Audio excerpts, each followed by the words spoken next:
5 years and still talking. This is GabNet, the Great American Broadcast Network. Talk like you've never heard it before.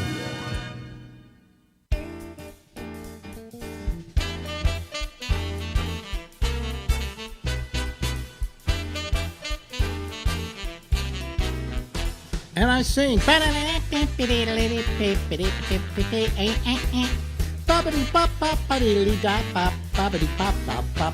Hello, everybody. This is Alex Bennett, and this is the Ramble, coming to you from New York City. We'll be here until midnight Eastern Daylight Time. Ladies and gentlemen, Lake Oswego is in Oregon. Oregon is in the United States, and the United States is the most infected country in the world. This is Brazil Ronnie Bennett. Seems to be about to catch up with us. Yes, this is Ronnie Bennett. Who's catching up with us? Brazil is like really just, they say they're 2 weeks away from their peak. And they're just, you know, and you've got a guy down there who says, oh, it's just no worse than the normal flu, you know. Oh, what does that sound like? His best friend, Donald Trump. Yeah. So, I mean, you know, it's ridiculous. I think we've seen what lack of leadership can do in something like this. You know, we didn't expect this, but lack of leadership has just really let this thing float. Well, I may not have heard you right, but it sounded like you thought our president before the virus. No. I'm saying this is what lack of leadership gets you, okay? You know, of course, he hasn't been a leader at all, but he hasn't been put in a position where he had to be tested like this, and now everybody can see that he does nothing, except his hardcore people who are out there, you know, with their guns and everything at state capitals saying, I demand the right to be free and be able to leave my house. Yeah, give somebody else the flu, you know. I don't understand. It's a crazy dystopian world we're living in right now. You know?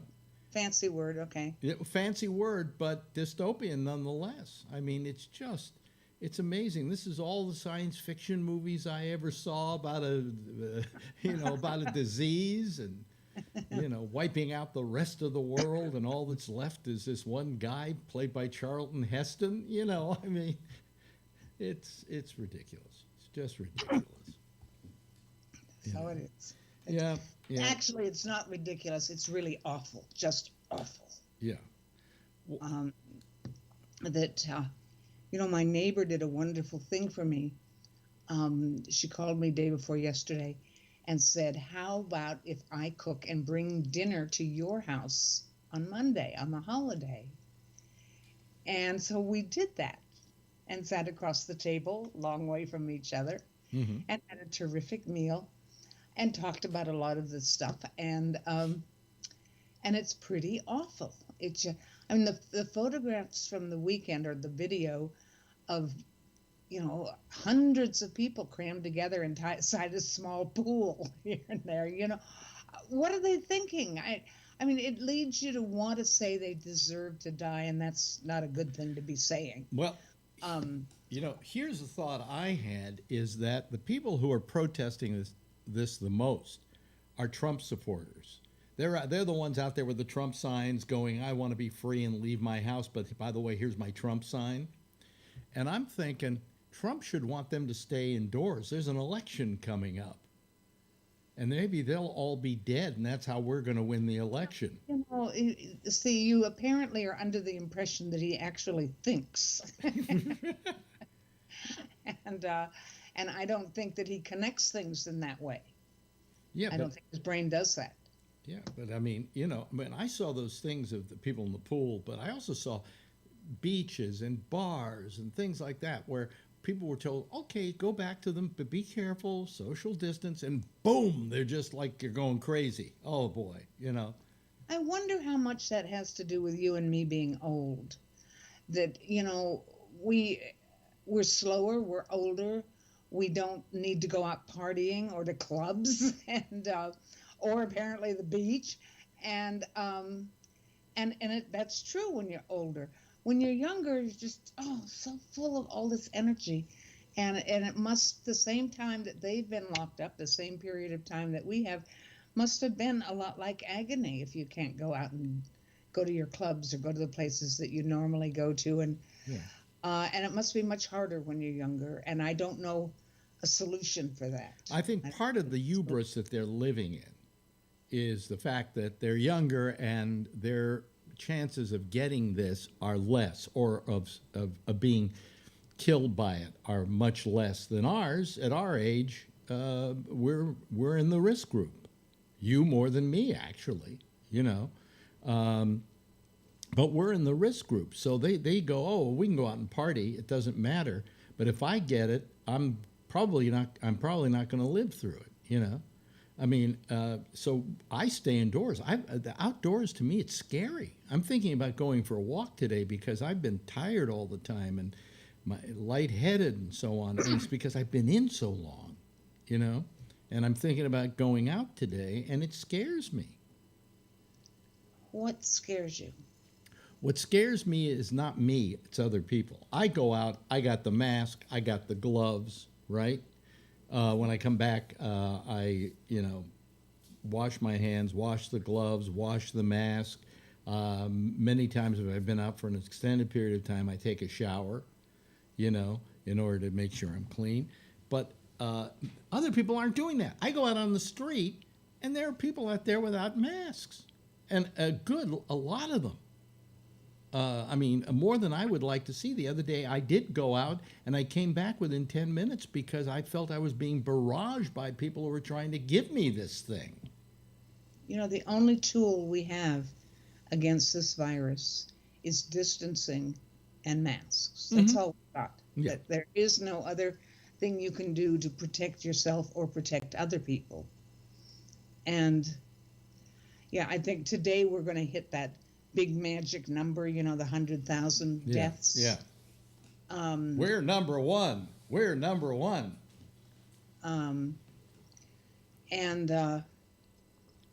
it's gonna, and it just goes so fast. I remember like Thursday or Friday last week hearing one of the MSNBC or CNN people, hosts, saying, well, by the end of next week, we'll hit 100,000. And I remember thinking, no, by Monday or Tuesday, if you're following the numbers. Yeah. And here it is. And there was the incredible New York Times front page, Right.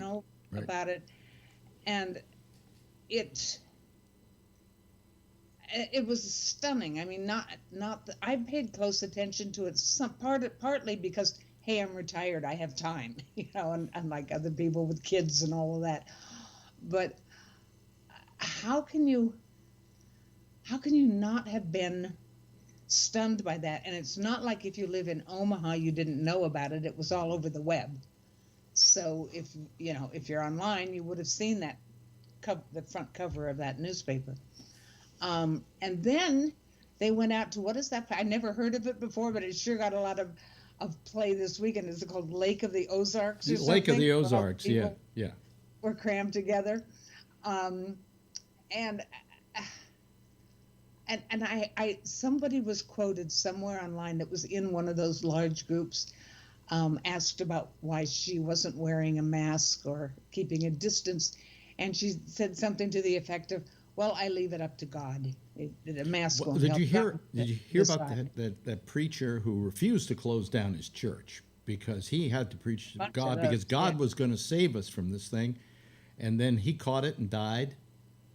Yeah, because he let all these people in, and they infected him, and in respect to that, he dies. Okay, and they're all going, well, he's with God now. With so many people dying in such a short period of time, it seems that when do we mourn these people? I feel like they're just, they die and they go somewhere, and nobody pays any attention. Many times they can't be given the kind of burial they would have normally had because they can't have a bunch of people there when they're getting buried. No, that's true. And And I don't mean them individually, I mean the country as a whole. Did you watch last weekend on Saturday the speech that former President Obama gave for graduates of the country? Yeah, yeah. I mean, compare that to what our current president is doing, which is mostly just tweeting nasty things about people he doesn't like. Um, and it doesn't, when I was watching him on that graduation speech, it was only 5 or 6 minutes long, and it was so impressive. It wouldn't take much to do the same kind of speech about what we're all living through right now, this terrible thing, for a president to do that. Yeah, yeah. And he never goes anywhere near it. Because he's incapable of it. Don't exist. Ronnie, he is totally incapable of it. The man was born with an empathetic bypass. He has no empathy for anyone. He's incapable of giving that kind of speech. You know, and he doesn't know how, he just doesn't know how to do it. You know, there's an old saying that I used to hear was, if you can't be sincere, at least fake it. He can't even fake it. He has the inability to fake sincerity. I had a long conversation with a friend over the weekend, a New York friend, who sees him as evil. And I've never put a lot of thought to the word evil. I mean, mostly if you talk about people, that there are people who are evil, mostly what comes to mind for our generation is Hitler, Mussolini, Pol Pot, people like that. Right. But he was insistent, and he had on the tip of his tongue the whole litany of the really awful things, not that he's said, but that he's done or made to happen. Mm-hmm. And I've been thinking about that ever since, about labeling someone as evil. That person is evil. Mm-hmm. And I have a huge reluctance to do that, even someone I dislike as much as the president. But, you know, the more I think about it, the more I'm becoming convinced. Ah, boy. You know, I mean, I think the guy lacks empathy. He lacks leadership. He really doesn't know how to lead. You know, he doesn't. It's bigger than those little attributes. It's a much bigger problem than that from him. But if we at least got that out of him, we would be in slightly better shape than we are right now. I mean, I was never a big fan of Andrew Cuomo, but I've gotten to like him because of the leadership he took in this state, in which he every day went on the air and gave a pep talk about why you wear masks and we've got to do this. And it's not past tense. He still does it. Well, he still does it. I'm saying, but he's gone on the air all this time, and I think by his force of speaking and by encouraging, he's managed to bring this number down. I mean, he's done it himself, and that's something. If he were president, he would have done. New Yorkers for going along with it. What? You have to give credit. Oh well, he gives credit to New Yorkers. He gives a pep talk about New Yorkers, and that's why we're doing this. And look what we've done. Look at how high it was. Look how low it's now getting. Let's keep it there. Let's not take our foot off the pedal. You know, but he gives this speech every day, and most New Yorkers are watching it because it's a great pep talk. And it's really interesting to not be a New Yorker anymore and listen to New Yorkers talk about their place and their governor and their situation as though the rest of the country doesn't know about it. It's very funny to listen to. Well, I mean, you remember that great New Yorker cover. I think you had that poster on your wall, and I certainly had it on mine, where you've got the Hudson River, or rather you've got the St. Was the Hudson River? It just shows New York is huge and the rest of the country. Yeah, and then you got the Hudson River, and then California is like, it looks like it's almost a state over. I mean, that's the way New Yorkers perceive of the rest of the world. But what I'm hearing from you is you've forgotten that. And so we're all perfectly aware of what's going on in New York because you don't ever let us not be. And it's not like it's just you. I mean, the whole Cuomo has become a hero to people all over the country, Yes. is what I'm saying. Well, you know why? Because he is speaking in the voice they would like to hear from the president.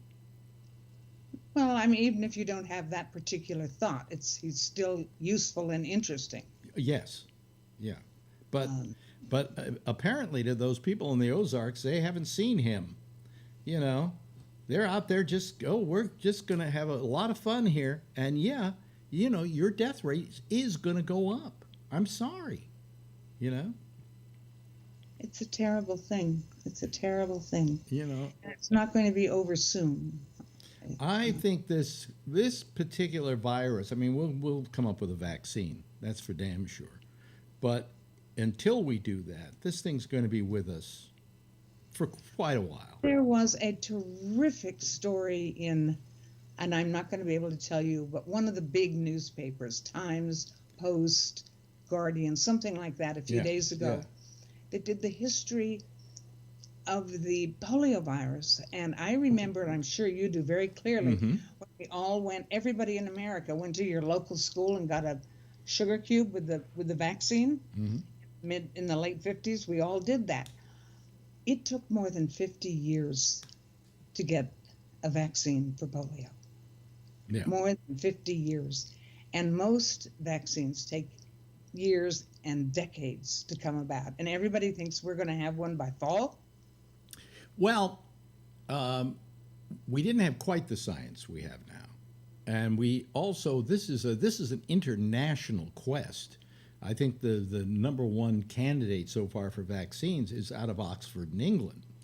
You know, I think we are going to come up with one, but I don't think it's going to be tomorrow. I think that you're sounding like Trump. You know, everything's going to be fine. All I said is that once we get a vaccine, maybe this thing, our lives can get back a little bit to normal. But until then, no. But it can't. Even if it were possible to get a vaccine that you could trust and was useful, it worked that quickly. Oh, where are you going to get all those doses for the whole world? Well, supposedly, I can't remember who's doing it right now, but the Oxford vaccine, they're making a bet that it's going to be the vaccine.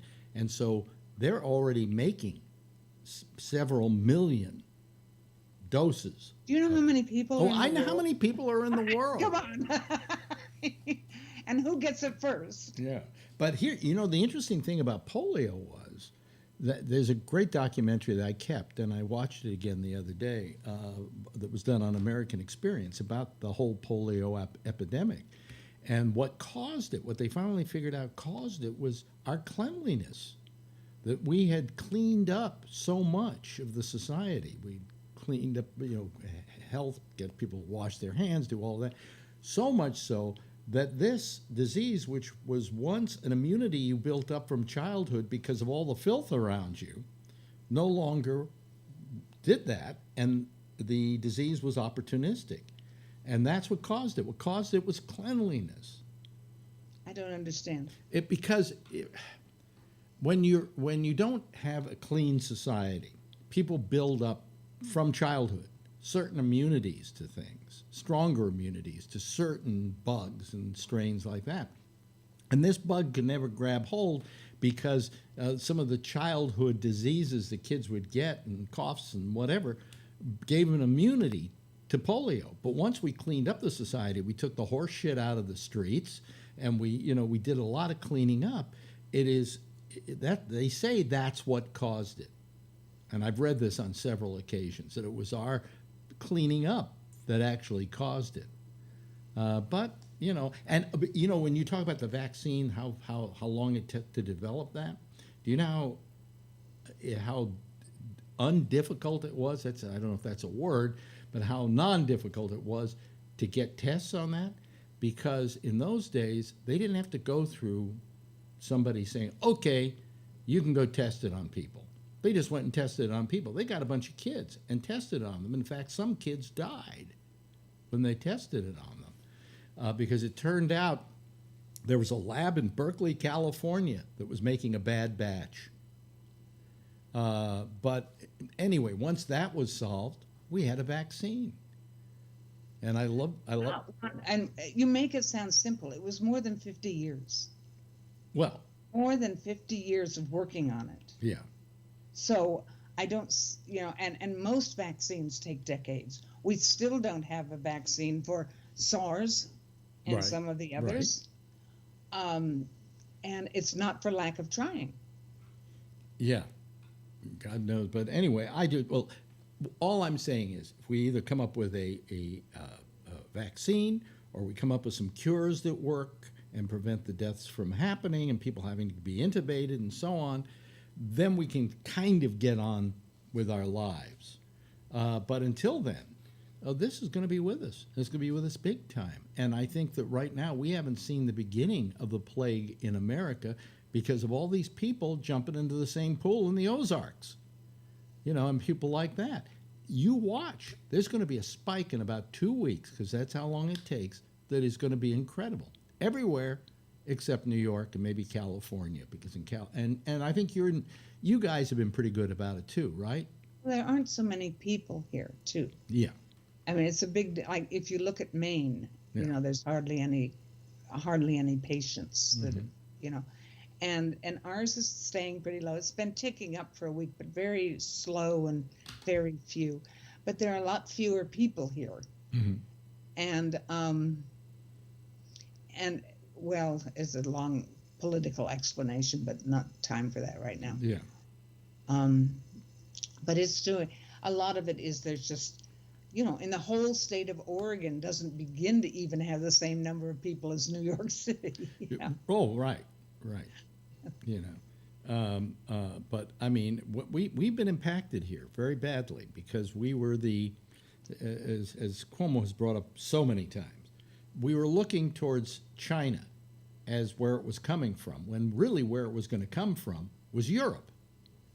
And in the 3 months that we did nothing, or the month and a half we did nothing about it, and the president didn't close down the European travel, there were approximately 3 million Europeans that came through New York City, many of them carrying the virus with them. And that's why we were so heavily impacted.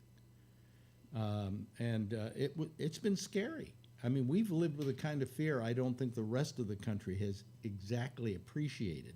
And it shows they didn't appreciate it because they're jumping into pools in the Ozarks. We see a site like that, and it's like a horror movie to us here in New York. So, yeah. Yes, well. We live in strange times, my dear. We live in strange times, and I don't know how this is going to turn out. I certainly don't think I'm going to see the end of it in my lifetime. I think we're still going to see this thing with us, and perhaps some others coming along. And I hope we handle the ones coming along better than we handled this one. A lot of that depends on who gets elected in November. Yeah. So how you feeling? I'm okay. She's okay. Yeah. Sticking in there, huh? Getting by. Getting by. That was very nice for somebody to come and give you lunch. Yeah. It's I've spent the holiday weekend mostly at home, except for that dinner with my neighbor. Quiet and at home after. I just need to settle in and try to find some acceptance of the latest information from my doctors. Mm-hmm. Yeah.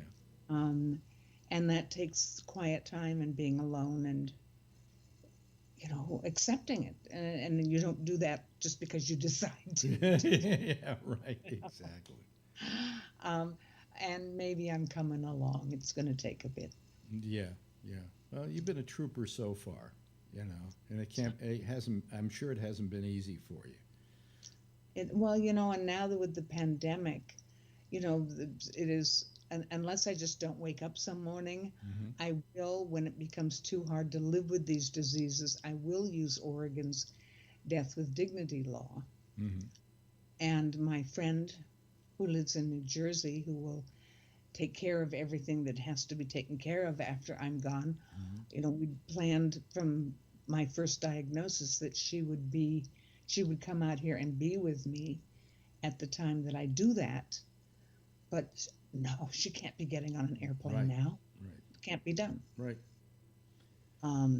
So I wonder how many people. I mean, that's a pretty big deal thing to make that decision. Lots of people won't or can't. Yeah.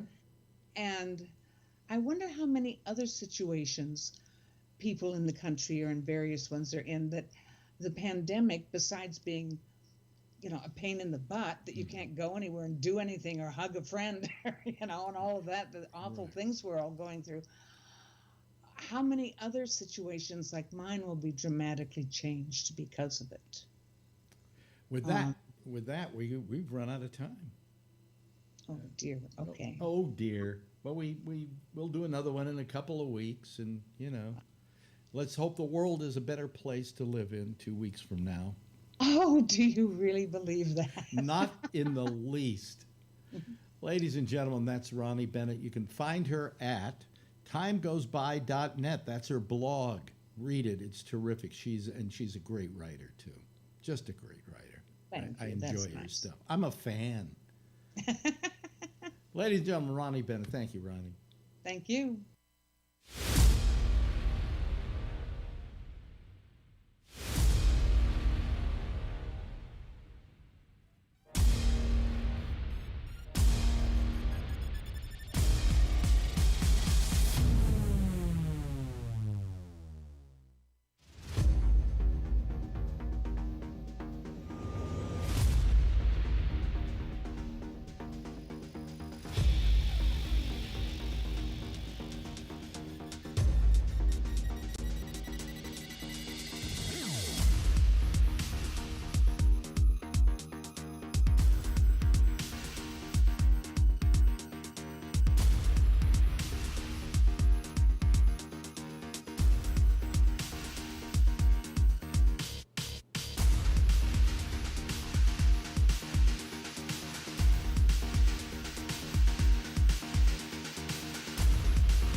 I wonder how long I'm going to keep doing this really depressing opening.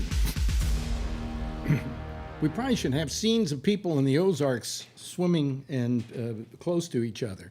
Excuse me, I've got a frog in my throat. My throat has been I've been kind of hoarse today because of not viruses, the allergies out there.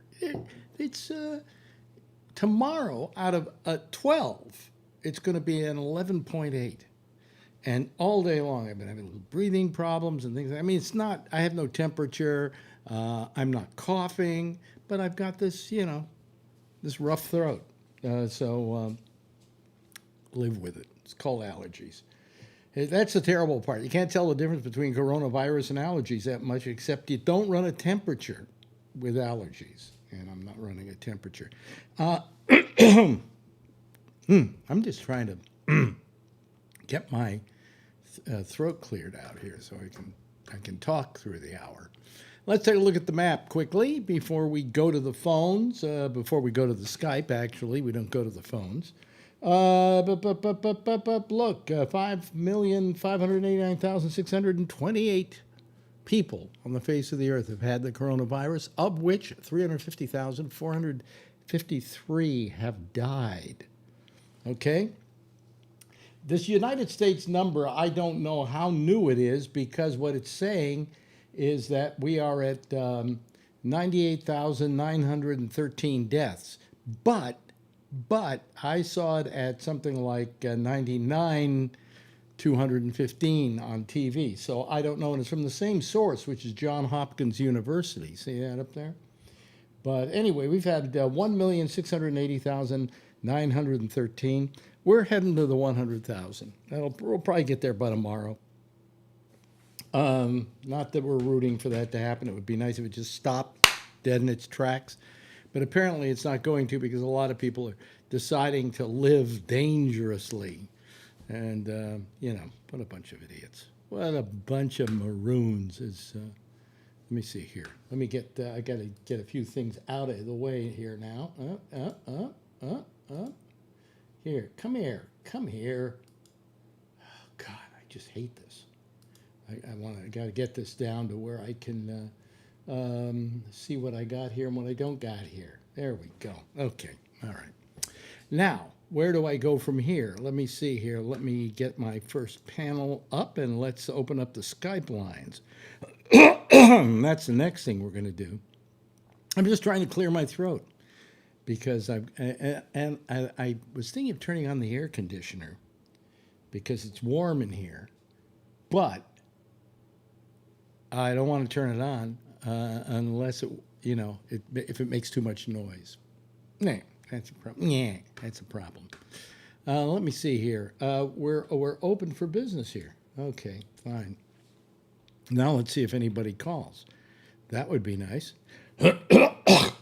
I'm trying to just get rid of all this gunk in my throat. Oh, here we go. Here comes Charlie Wallace.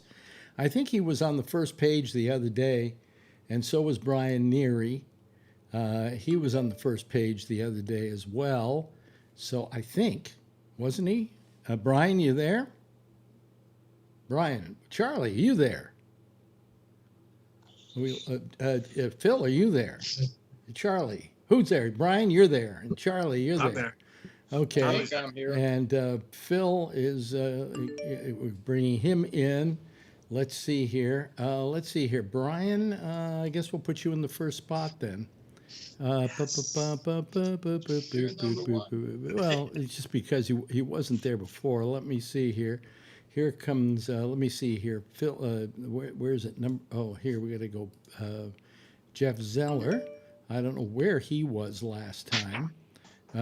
Was he in the, who's in the number 2 spot last time? Oh, last time was Brian Neary in the number 2 spot. So now we'll put Phil in the number 2 spot, rather. There we go. Now let me go over here. And then I go to the 6 spots. And in number 4, I put in, let me see here, Jeff. There we go. There we go. Is that it? Okay, let me see here. There we go. We got Jeff. All right. There, that's our starting panel. That's a starter panel. How are you this evening, folks? Good. Okey-doke. Yeah. I'm trying to, what do you do for rough, throat where you've got kind of laryngitis? Suck lemons. Lemons might be the idea. I also have these. Wait a minute. Oh, I got to get all the way over here. There we go. Halls. By the way, I found a way to help with the allergies, and I didn't realize that this worked. But I went online and it said what to do if you've got allergies, okay, and you're suffering from them, and they said use this. Ah, yeah. And that will help you with pollen allergies because and I put it on for a couple of hours, and at least while I had it on, I was I wasn't feeling as shall we say congested from the allergies. But we exhale carbon dioxide. Yeah. And so if you're wearing a mask and you're exhaling carbon dioxide through your mouth and nose, aren't you then inhaling carbon dioxide, which makes your brain think that you're not getting enough oxygen? No, it doesn't work that way. Yes, it does. I'm a scuba diver. I know. No, but you're not a doctor and you don't wear one of these things. These are not airtight. Really, getting the carbon dioxide thinks that you need oxygen. We're not scuba diving, Phil. Well, you should be. Well, wait It's a minute. going through the filter. It's going through the filter. Stick a Go to the I go out on the street. And hold on a second. I got to get this off and get my earphones off too. At this on, oh, look at this. I'm all tangled up now, and earphones and face masks and whatever.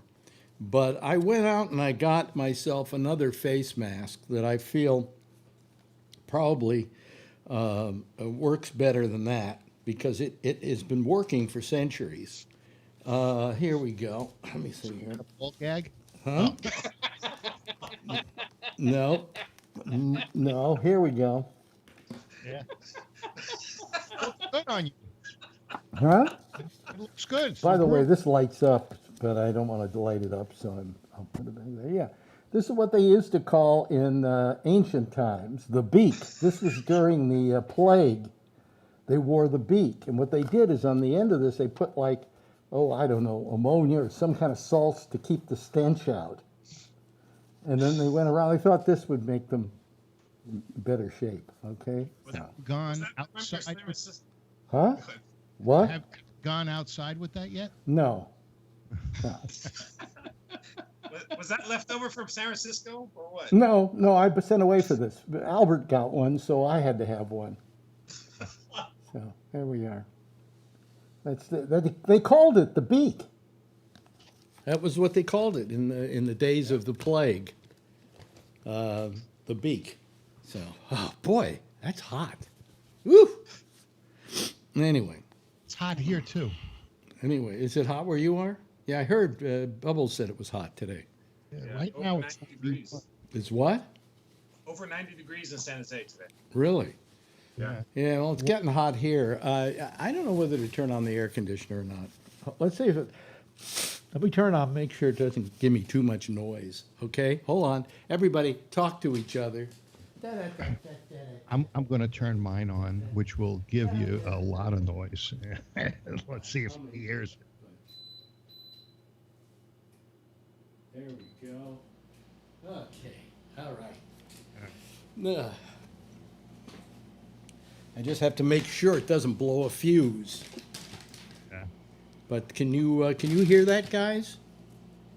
Yeah. No, not really. Okay. Well, then I'll let it cool me. Anyway, Mine? huh? You can hear him. Yeah, I can hear you. Oh, no. That was the first sound effect I learned how to do. Fire. You know, what is it? They take the old film and they crinkle it up, and that's supposed to be bacon. Is it what is it? Sizzling? Old film?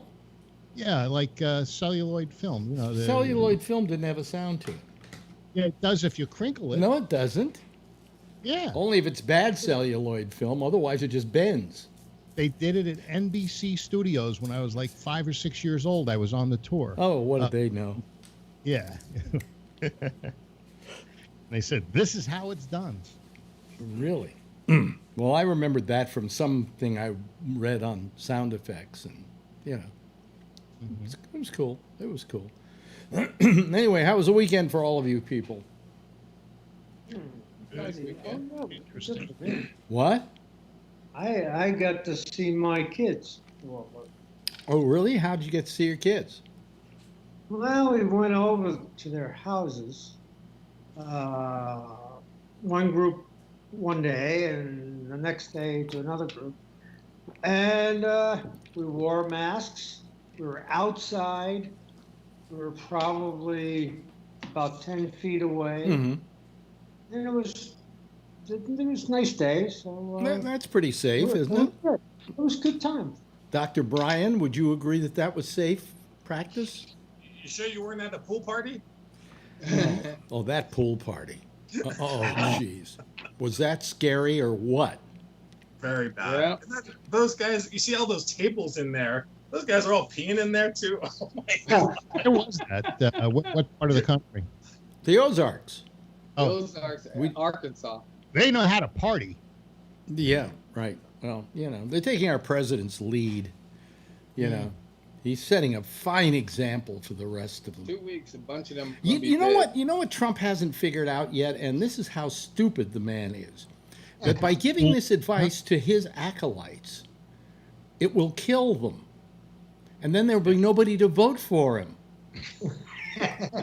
But one thing I don't understand is why doesn't somebody in his party stand up to him and tell him how to get so many chances to say the right stuff and to do the right things, like you were telling Ronnie about, you said that he's incapable. But man, he's had chances to just shut up and say stuff that somebody has scripted for him, and he would be in such a better shape. It seems to me he doesn't listen to his people, is what he doesn't do. Yes, Phil. Did you hear his speech at the Tomb of the Unknown Soldier? No, but did he read it as badly as he normally reads speeches? No, he was wonderful. It was the best oration. Wait a minute. I saw that speech. It sucked. That's because you didn't like the guy giving the No, speech. he can't read. He can't read. It was really well done. It was uplifting. In fact, there was one point at which he went off script and emphasized something and did it so badly. I can't didn't remember hear what it him was off exactly. script. Oh, it was terrible. It was terrible. It was a beautiful tomb. Wonderful tomb. Nah, Very beautiful tomb. Yeah, But, the best tomb in the world. best tomb. No country has a tomb like this tomb. Yeah. Oh, except for the one in France and the one in England and the one in Spain. Best tomb in the world. Well, you know, he's in a lot of trouble, Trump, right now, with his own party. They're kind of turning on him. Ann Coulter is completely turned on him. And Coulter turned on him a while back. Yeah, but she's really going after him now. Yeah, she needs to sell more books. She's basically calling him a moron. Well, no, you loved her when she was on your side. Yep. She was fine with you when she was on your side. I liked her because she had long legs and blonde hair. That's why I love her. Yeah, well, you know, not good, not good. Let me see here. I got to get Tony in here. Otherwise, Tony will never talk to me There again. we go. There you go, Tony. Here you go, Tony. I him in. Mm-hmm. Let me see here. Wait a minute. I don't see you yet up here. What? Oh, what? No. Oh, there it is. Wait a minute. Webhead? There we go. That's Spidey. Yeah, That's Spidey. Yeah, Webhead. That's his nickname, Webhead. in the Oh, is it? 70s. Is that Spidey's? In the attic, it's called Webhead. Yeah. I might have known it. As long as it's not a Scooby-Doo reference, I'm okay. All right? I told Chetky I didn't want to name one of my dogs. If I ever got a boy dog, I would have named it Scooby, but that would have been over the top. Should have named it Alex. You know what I was thinking of? Because I'm going to adopt a dog. That's going to be a surprise for my mom. Mm-hmm. I was actually, you know what was a good nickname, and I'm not joking about this. I told this to Shecky a while ago. I like the nickname Bolo for a boy. That was unique, your nickname. Remember you said you had that nickname? Well, it was unique in that I never knew anybody else that was called Bolo. Yeah, it's unique. That But- said that. It was the Little nickname. It was the nickname for my uncle, whose name was Boleslav. And then you remember saying, I kind of like, family names like that when you don't really hear something. Oh, Yeah, wow, but that's, I you know, would. 'cause- My and, parents didn't want us. The reason they nicknamed me Bolo was that in the Jewish religion, you name people after dead relatives. It's a very Really? upbeat idea. Alex, the Italians named the sons after the father. I'm not joking about that. Well, One of my- let's see. Andrew like- Cuomo was named after his grandfather. Oh, grandfather, okay. Yeah. Usually it's I'm named after my grandfather. He was Anthony. Yeah, and Yeah, that's true. but anyway, Did your parents send you to school in one of those bolo ties? oh, those please mean to me. Ring ties? And you had to fight your way out of lunch hour? Just pay him off. It's easier. I'm not going to answer that. Give him a Twinkie. Look the other way. No, they named, but they weren't going to name me that because, and he was the only dead relative we had. Most of my relatives were living forever. They're vampires. But in the case of these, they named me after him, but they couldn't name me after him because they didn't want to strap me with the name Boleslav. It's a long name, yeah. Yeah, and it's a little too old country. So they named me Bennett, actually, a very anglicized name, not named after anybody in my family, and they nicknamed me Bolo to keep the kind of the tradition going. And until I was maybe 8 years old, I thought my name was Bolo. I didn't know it was Bennett. Because So you always had the name. Is it Comrade Boleslav? no, wasn't a Russian name. Sounds close enough. So Russian or Czechoslovakian? Something. It's Slavic. There's no question about that. Comrade is just Russian for friend. Yeah. What's wrong with that, Phil? What's funny is my mother knew these real Italians. They were like So we used to once in a while go over the house for the birthday parties, and no joke, they used to say John, and all the Johns would stand up because they all had to name their sons, the first one after the grandfather. I says, Ma, that's so stupid. She says, but you were named after. Yeah, but they only did it twice. My brother wasn't named. She just went off we're not doing this anymore. Yeah. Well, he was older than me anyway, so they promised. He had passed away, my grandfather, so they did it like that. But when we went, they named John. They all stood up, like 3 of them. I was like, oh my God, this is like a joke. I said. Anyway, where I was going with my discussion here is, and you're probably quite aware of this, there is a big move now to perhaps ban Trump from Twitter. Can they do that? Yes, they can. If you use Twitter for what they consider false and misleading, Phil, don't put your hand up yet. Let me finish what I'm saying. Right. Until you know what I'm going to say, how are you raising your hand? Because I know what Jack Dwyer said, and I'll wait. What did he say?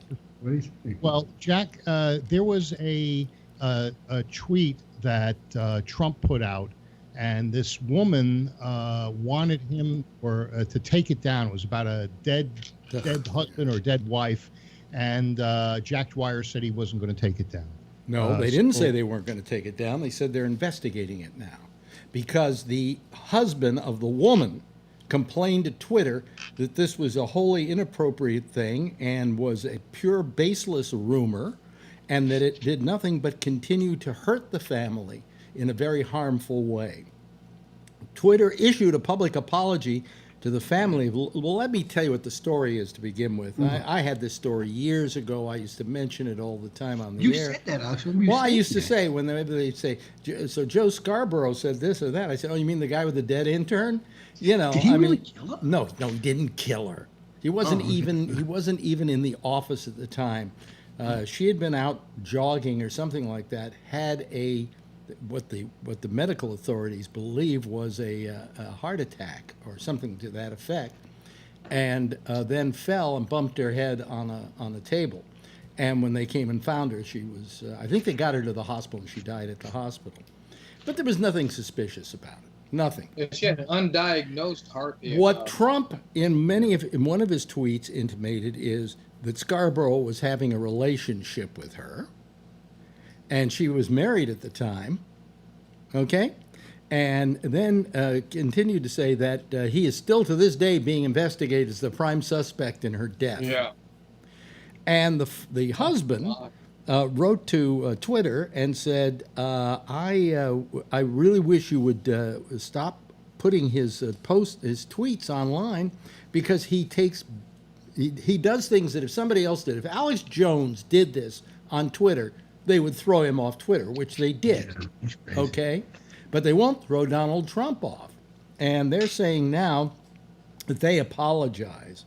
And later Tuesday, Twitter for the first time added labels to 2 Trump tweets that included misinformation about voter fraud, directing the president's 80 million followers to get the facts about the president's false claims. The company did not take a similar action against Trump's tweets about the death of the intern. But this is something that the husband is asking for it, and Mika Brzezinski got a hold of Twitter and got a hold of the president and said, you should not allow him on Twitter. He is always sending across false information, and this is a piece of false information which was very hurtful to her family. How do you feel about that, Phil? Well, when Mika comes up missing. Oh, now you see, I'm not asking you to pull a joke, Phil. I asked you a very straight question, and I'd like a straight answer. How do you feel about him going after this dead woman? I think there's other fish to fry. And why can't you just say Trump was wrong? Well, because a lot of his Democrat and a lot of his Republican pals are saying you were wrong this time, pal. Well, I don't know the truth in this intern. Maybe he was right, but and on the other hand, what do you mean? What do you mean? Maybe he was right. He was wrong, Phil. This wasn't the determination of an investigation. Neither was the Mueller report. Phil, you're rather than say, hey, he really screwed up this time and he really should apologize. I just think that there should be a new filter on Facebook and Twitter called the love filter, and that if it doesn't meet the love and kindness thing, then they should filter it out. Help me, God, help me. Yeah, they should just filter This anything man is out. driving me crazy. Yeah. I love everybody. I love them. You know, that's true. Wait a minute. But Trump said, he said, oh, it seems suspicious, and I think the family would like to have closure and all this stuff. And the family doesn't want that. Family's already closed. Trump's the one that keeps bringing it up because he doesn't like Scarborough. I'm trying to find the quote of the husband. He said, "We're deep." Later Tuesday at the same time. Tuesday, Twitter, social media. I'm trying to find what the husband wrote, but basically he said, "You have the president has absolutely no right to do this. That he's not right to do this to her family and to her memory, and that it is wholly inappropriate and has brought up a lot of hurtful things regarding her death." You know, even if she was a public figure, I don't She think wasn't a public figure. That's what I'm saying. It's not necessary to bring these things up, you know, regardless of how much he hates Scarborough and how much Scarborough hates him. You know, You're changing the subject, though, Phil. You're making this a fight between Scarborough and Trump. What you're doing is saying that Trump did something to get at Scarborough, which was very hurtful to the family that was involved. Twitter offered a public apology to the family of Lori Klausutis, I can't pronounce her name, Klausutis, whose death Trump has repeatedly weaponized to attack MSNBC host Joe Scarborough, but the social media company rejected a request from her widower, Timothy, to delete Trump's conspiracy-laden tweets accusing Scarborough of a debunked murder plot, saying Klausutis deserves better. If they can ban Alex Jones for stuff like that, they ought to ban that kind of talk for everyone. From Donald Trump. Not just Donald Trump, but, you know, from Brian Neary. You know, they should ban it from everyone. It's a publicly traded company, but they have the ability, just like a newspaper doesn't put every article in, they have an editorial staff that reviews this stuff. Well, they don't know. What they do is they let the president get away with stuff they wouldn't let me get away with because he's the president of the United States. And that's not an excuse. That's no excuse for allowing it to happen. You know? Well, they let a lot of people get away with stuff, not just the president. No, what I'm saying is that I think it's time that they said to Trump, you've been doing the same kind of thing as Alex Jones. You've been spreading false and malicious rumors, and without any basis, and using your presidential bully pulpit to legitimize what you're saying, and that just doesn't go on Twitter. We just don't allow that kind of thing. If you look at the Twitter terms of use, you will find things that he's violated numerous times in those terms of use. Do you think there's any chance that maybe he knows something that we don't? No, absolutely not. Doesn't matter. Absolutely not. This story has been running around for years. And I used to just joke about it when I was talking about Scarborough. Oh, you mean the guy with the dead intern in his office? You know. And it was quite a well-known story at the time. He was not in his office at the time. This is when he was a congressman? When he was a congressman down in Florida. And it was a fairly big story at the time, but nobody had any real suspicions about it because he wasn't even there. Did you hear about Mary Jo Kopechne getting in Ted Kennedy's car? It's big news. Yeah, but we're almost 100,000 deaths, and that's not what the president should be talking about. I think Phil's starting to agree with you a little bit, Alex. But there's so many things going on, and he's doing the whole, look over here thingy and blasting this and trying to get in a Twitter war now. And here we go, 100,000. You know, when we were like at 40 or 50,000, he was saying, "Oh, it looks like we're going to beat the models. We're going to be well under 100,000." Well, that was said a couple months ago. They started bringing that up, but now we're going to hit over 150, maybe 200,000. They did beat the models, but for the time. But you know, the thing is, Cuomo is saying now that the models were wrong and No, what he's saying. No, here's what he's saying. He's saying the models may have been right had we done nothing. Have we done nothing? Okay, this was a projection based on no action being taken at all. Am I right, Brian? Yeah, and he even made the reference of that everybody did their thing. I think they were really surprised that people would go in shelter as much as they did. Yeah, and because people did, today we had, you know what the death rate was in New York City now from coronavirus today? I think it was, if I'm not mistaken, 82, something like that. Yeah, of which, Wow. what? Oh yeah, we've been under 100 for a couple of days now. So it was like, I think it's 82, and I think it's only about 50 if you discount the nursing homes. That's pretty damn good. We were up around 800 at one point. Yeah, that was scary. A day. I couldn't watch the news anymore. I was getting depressed with all the deaths. And the amount of people who were put in the hospital, this is all over the state. This isn't just, in New York City.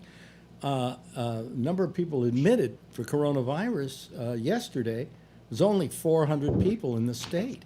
At one point, that was up around 3,000, something like that. So, I mean, we've really brought it down.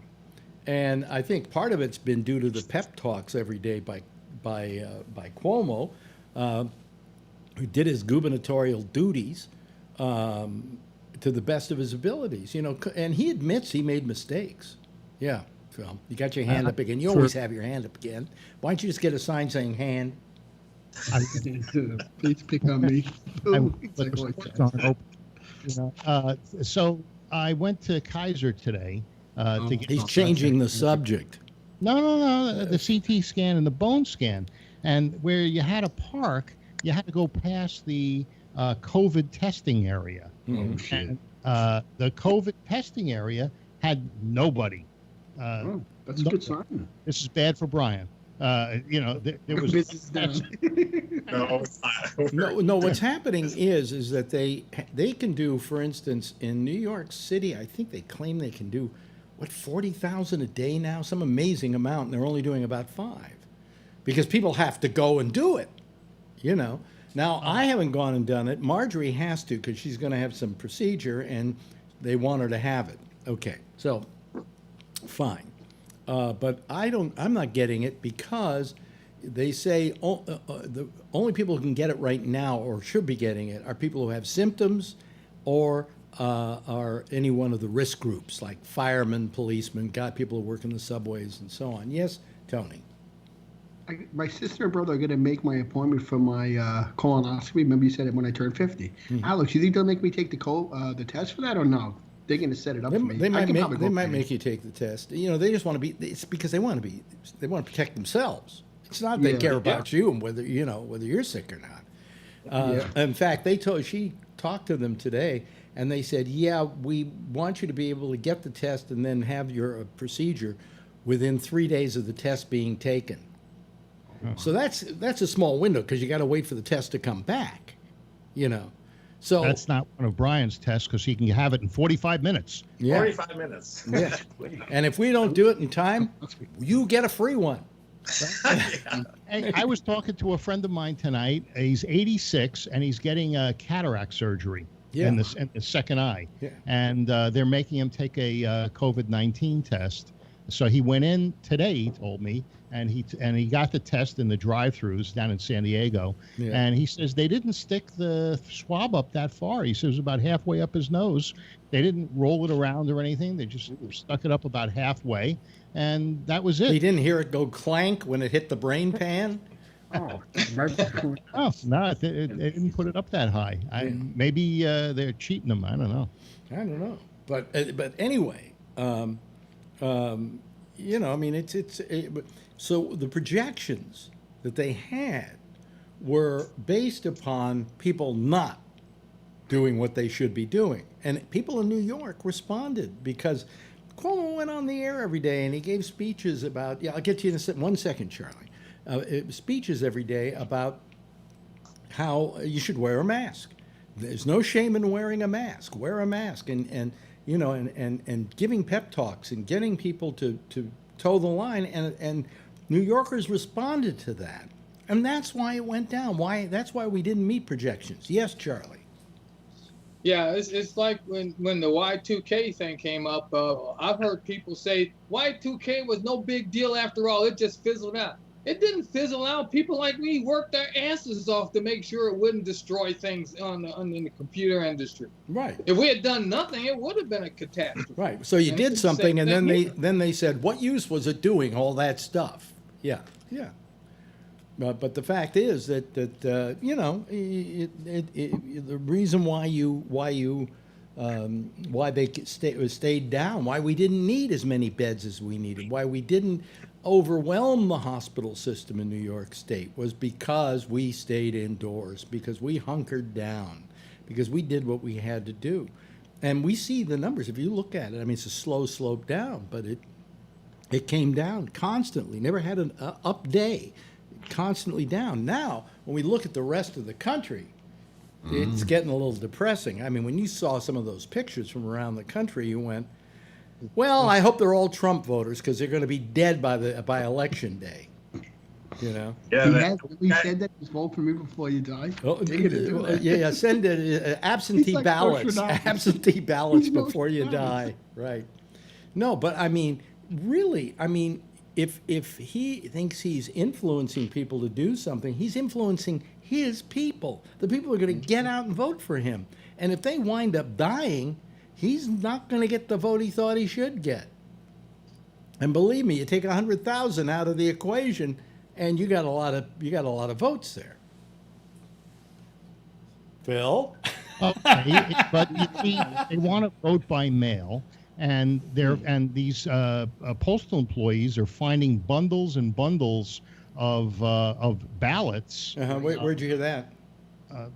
I heard it today on the news. What news? What news? Yeah. What news? Listen to Fox.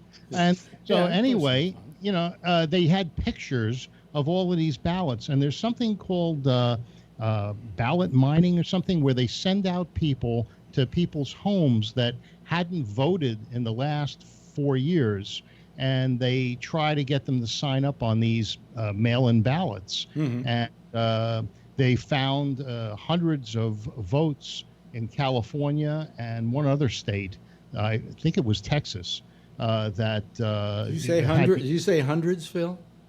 Yeah. Oh boy, that's a lot of votes. That's going to turn the tide on any election. The Democrat that won, California.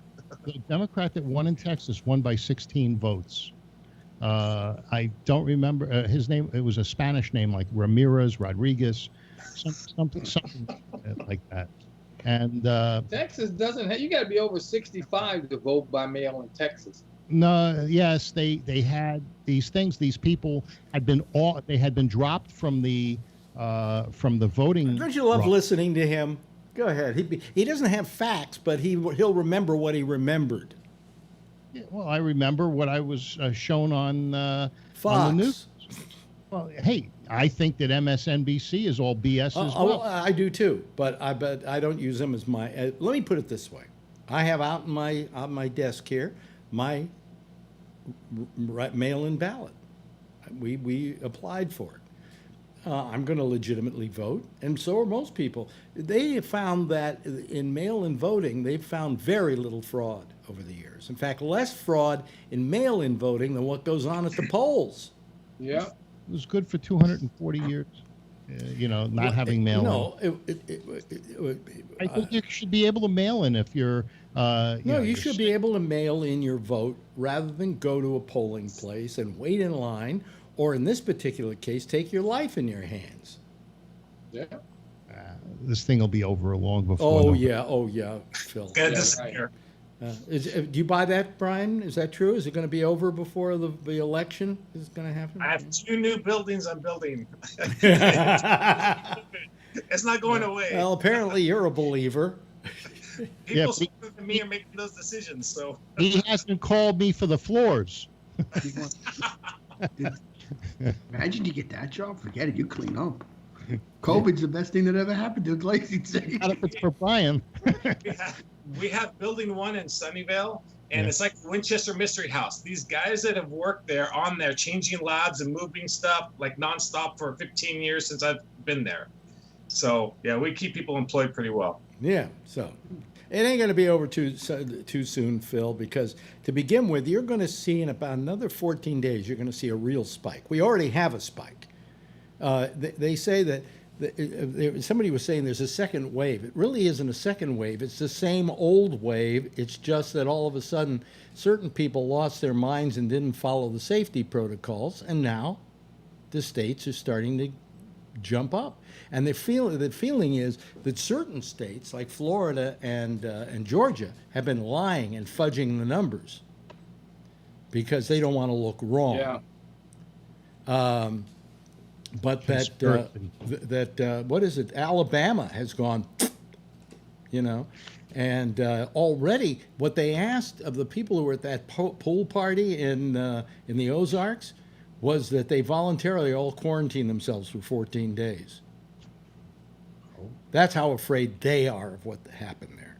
I think that there wasn't enough policing of these things. And then they got these morons who are going, it's my right not to have to stay home. It's my right to be able to not have to distance, or it's my right not to wear a mask.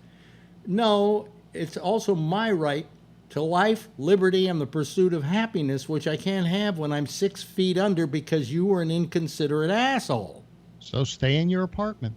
You just got to stay in your apartment. I have to get out of here. I am tired all the time. I'm lightheaded because I've been stuck in here for 75 days.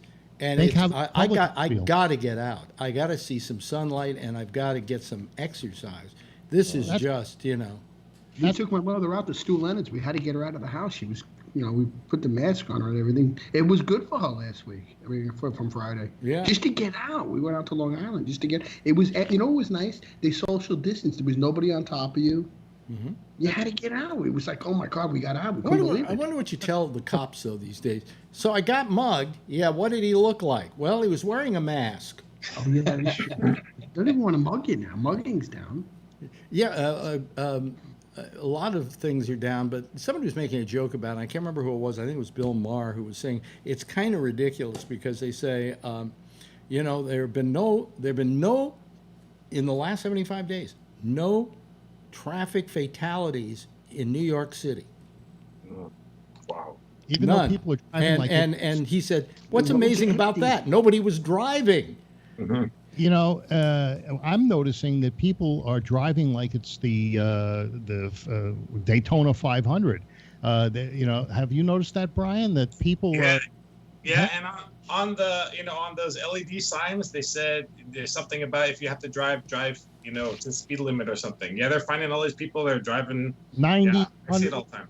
Yeah, it's amazing, and they're all over the place. Where are they going to go? Yeah. Everything's closed. Yeah. You know what I'm seeing? A lot of me and my sister went to the Navy. We went to my Wegmans. sister and I. It took us only 10 minutes from our house to Brooklyn to go to Wegmans. It would be never like that, Alex, in rush hour. It would take you like a half hour, 40 minutes. I'm seeing a lot of bicycles on the road, we're seeing. Yeah. People are biking a lot by us. Are they wearing masks? Wow, some of them aren't. A lot of people aren't wearing masks over here. Yeah. Jeff had his hand up. Yes, Jeff. Yeah. I ride my bike every day, unless but nobody around here cares. As long as if somebody's coming close, I get to the other side. Yeah. I had a homeless woman show up at my store today wanting to use the bathroom, and I said, "You're not wearing a mask. You can't come in." I had a guy the other day. Yeah, in a moment, Charlie. Let me just give this thought. I saw this guy on a street corner, sitting there in a chair, and he said, "Have you got some money for? Can you give me some money?" And I looked at him and I said, "Yeah, when you buy a mask with it." Yeah. Yeah. There's a lot of people without wearing masks. I'll tell you something. Something I noticed, and this, please do not take this in the wrong way. I'm not Joe Biden. I went out the other day, and I decided I needed some fresh air. I was going to go take a walk. I made it about a half a block. I turned around. I came back. I was frightened because everybody that was coming towards me wasn't wearing a mask. There's a lot. And the majority of them, oh, and then I see Charlie has his hand up. And you can comment on this, Charlie. The majority of them were black. Of course, I live in a heavily black neighborhood, so that's almost a given. But I'm wondering if the reason why a lot of black people are being the victims of this particular disease, disproportionately to the rest of the population, has something to do with a non-desire to wear masks because of something social. Charlie? What am I? Well, let me make my one point and then I'll comment on that. Yeah. I saw a picture on Facebook today of a Georgia Tech football game in 1918 during the epidemic. Mm-hmm. And every person in the stand was wearing a mask. Wow. That's right. That would never happen today. Mm-hmm. People are too selfish. They won't wear a fucking mask to save their people's lives. But they did in 1918. They realized that. And then about what Alex was saying, I think a lot of people were reluctant to go outside wearing a mask because it was dangerous.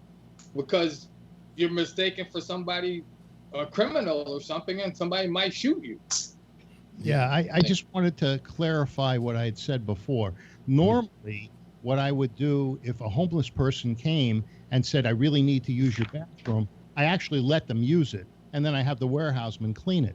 But this one, she was really disheveled and no mask. And I said, look, I'm sorry, I can't let you in the store. I have a rule, mask in the store. That's the rule. You can't come in. Yeah. What if Trump came by? What if Trump came by to visit the carpet world? And he wasn't going, and he wouldn't wear a mask, Trump, and he wanted to use your bathroom. Yeah. He wouldn't want to use my bathroom. He has his own on the plane. Imagine he said, Phil, there's no gold in the bathroom. I can't go. But normally, I've had some that they shower in the sink, but what are you going to do? Guy asks you for help. You give them help. You give them some water, and you give them, what you can, and you send them on their way. Yeah. Well, it was very nice of you, Phil. It's very nice. But no, you're right to say no to her because, all we're saying about masks, and it is so true, is it's your respect for other people. Look at Costco. Costco, somebody came in, they were trying to get on YouTube or something, and they had a mask to get in, but they took the mask off, and when they were told to wear the mask, there was an altercation. It was on his video thing. He posted it, but he came off like a real idiot. Well, because he was saying, I have a right to do this, whatever. Well, to begin with, it's a private property, and they can make the rules about who's going to come in and who doesn't come in, and as long as it isn't based on racial or ethnic discrimination, they have every right to say, nobody's allowed in if they don't have a mask. And quite frankly, I don't want to go to Costco if nobody's wearing a mask. In fact, I don't want to go to Costco if they are wearing masks. I'll have somebody else go for me. Yeah. When they first had the shelter in place, I went to Costco. And there was a woman leaning against a display, and she's coughing, not covering her mouth. And I went around, I got over to a Costco employee, and I said, hey, there's a woman over at the DeWalt stand, and she's coughing. The spittle was coming out and uncontrollably. And I said, Yeah, you told me this story, yeah. Go ahead, continue with it, though, in case people haven't heard. Said, well, you got to tell a manager. I said, I told you, you tell the manager. I said, I'm out of here. And very low watch. We have not a lot of people watching tonight. They all got COVID. I think it's Monday. No, it's Tuesday, and they think it's Monday. They had a holiday this weekend. Either that, or they're all dying of COVID right now because at the pool party. So they were at the pool party. No, I saw that pool party. I just scared the living daylights out of me. And then I saw pictures of the New Jersey boardwalk, and there are people walking down it without masks on. There was bars also that opened up. I don't remember if they were in Florida or Alabama, but these bars opened up, and these people, it was packed. There was absolutely no social distancing. It was just as if Did you was. You hear about this one church that refused during the thing to close down because God is going to protect us all, And then the guy who was the preacher who stood up for having these people come in died of COVID. 33 people were infected at that church. Yeah. But he There died is a of it, God. and they were saying, "Well, God's still with us." Oh, yeah, What would have right. been wrong letting Yeah, there is a God. He got him. what would have been wrong letting them have their services in their parking lot, sitting in the car? Yeah, in the immortal words of Hitchhiker's Guide to the Galaxy, who is this God person anyway? But Oh, it's up there. It's good. you know, what would have been the difference? You know, I mean, I don't go to church. I do protect them, but I don't see anything wrong with them sitting in the parking lot and No. you know. Well, I think, I mean, I saw one preacher who said, I'm not going to open up. He said, I don't care if I have to go out of business. He said, I'm going to protect my people. I'm not going to put them in jeopardy so I can get them to fill a plate, He said, I just don't believe in that. And yet you've got these other assholes who go, oh, it's a constitutional right to have. Well, it is. Yes and no. I mean, if indeed it presents a health problem to the community, then you find another way. I mean, if you can't stay at home and get on your hands and knees and pray, then what kind of a religious person are you? Do you need somebody to lead you in prayer? Are you that much of an idiot? Belongs to one of the, a church that is so stringent. It makes the Mormons look like Reformed Jews. And so anyway, they pray every day. They're on the phone. They have a Zoom thing on Sundays. And that's the way they do it. The guy stands in front of a camera and they get on Zoom. Well, I mean, that's the way to do it. There are ways. There's technology today. It gives us the ability to do it. Yeah. And I just don't get these people with my rights are to. Well, I'm sorry. There's nothing in the Constitution that says that you have the right to endanger the rest of the community. And we're simply asking you to do things which are going to help the community. I mean, where is the sense with all these people who are, to begin with, they're protesting the stay-in-place orders by coming to the city hall or the state capitol with guns, with AK-47s. What does that have to do with this? Doesn't come down to talk. And by the way, they also all had Trump signs too. Well, Small penises too. They're pushing their other rights. Well, you know who was pushing them to go to those places and protest. It's not. It was Alex Jones. No, it was Melanie Morgan. No, California. No, but basically it was Alex Jones who was ginning up the situation. Yeah, you know who Melanie Morgan is, right? Yeah. And she and Jack Davis, I think, is her husband. He was the KGO. Well, anyway, she has organized this, and she's just in it. She's in it for the money. I don't think so. Oh yeah. I don't think so. I think that she believes in what she's doing, but I don't think she promotes the AK-47s and the. Well, I mean, I just don't understand what that has to do with watching out for your fellow man. I guess it's the press. I mean, it's interesting that these people take this as a order that they have to stay indoors when it is a suggestion that you do it out of respect for your neighbor. Yeah. And they can't understand that simple fact.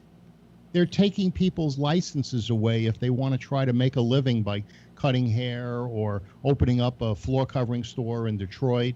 They're taking their licenses away. I agree with taking their licenses away if they are not practicing the safety measures that should be taken to protect people. Safety measures. In Detroit, in Michigan, the governor said that everything is closed. You can't even buy seeds to plant in your garden.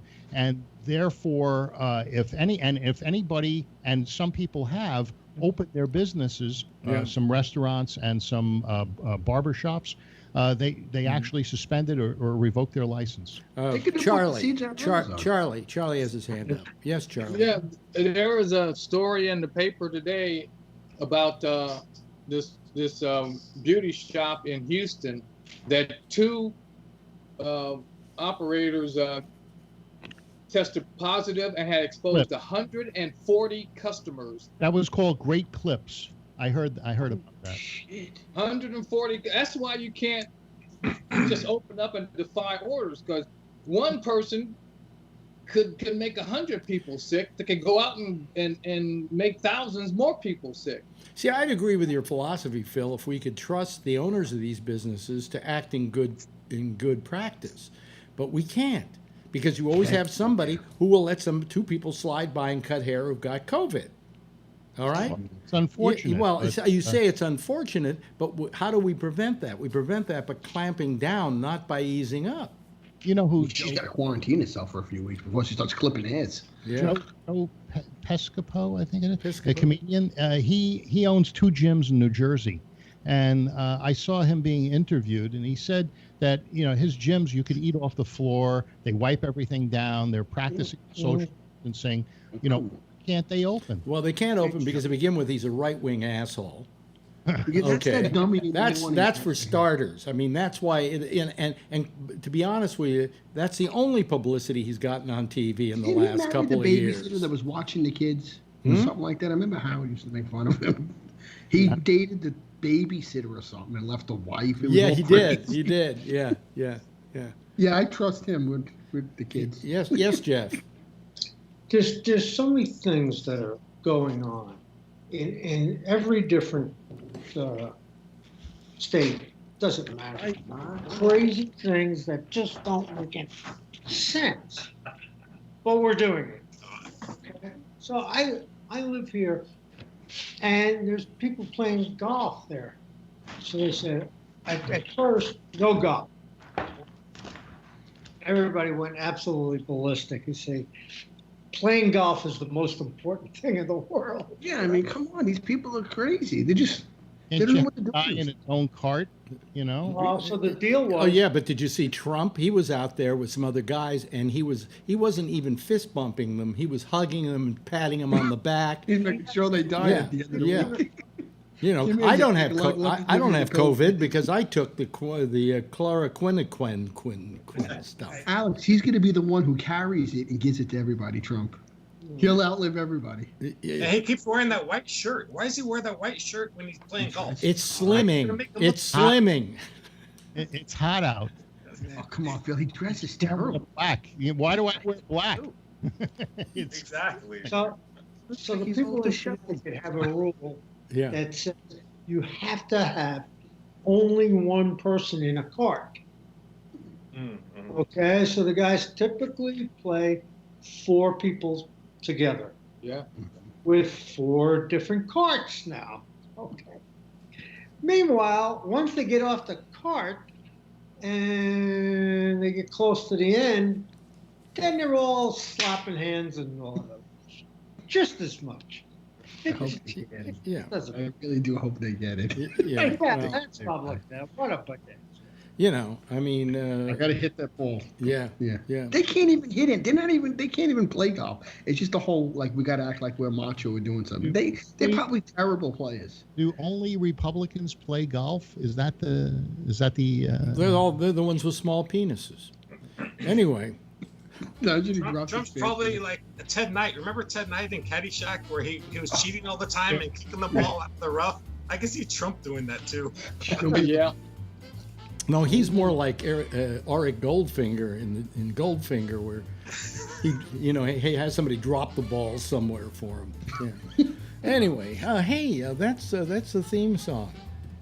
Thank you for getting me through this. I didn't think I was up to it, but I'm a little lightheaded. But outside of that, I'm okay. I think I just have to get out of here. I think I just make sure you drink water. I think this being home all the time is finally, I actually got lightheaded on Sunday and had to sit down, and I didn't realize that I was dehydrated.